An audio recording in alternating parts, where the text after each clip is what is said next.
How to change privacy settings in the Bereal app.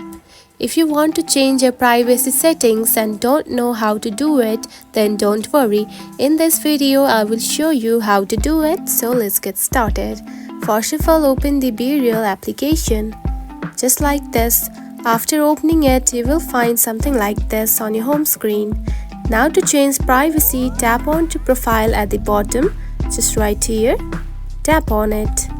Then you will find something like this on your profile. Now tap on to settings at the top. Tap on it. Then here you can find privacy just right here on the settings option. Now select it. Now to change your privacy, here are some few options that you can change. Now you can simply change the privacy setting of the Find Me by my phone number. You can simply turn it off by tapping on this green button, just like this. And you can also turn off the contact sync just by tapping on this green button once again, just like this. And you can also change the friends of friends, blocked users and hidden users by this privacy settings. And that's it. This is how you can change privacy settings in the Bereal app. If you found this video helpful, don't forget to like and subscribe for more tips. Thanks for watching.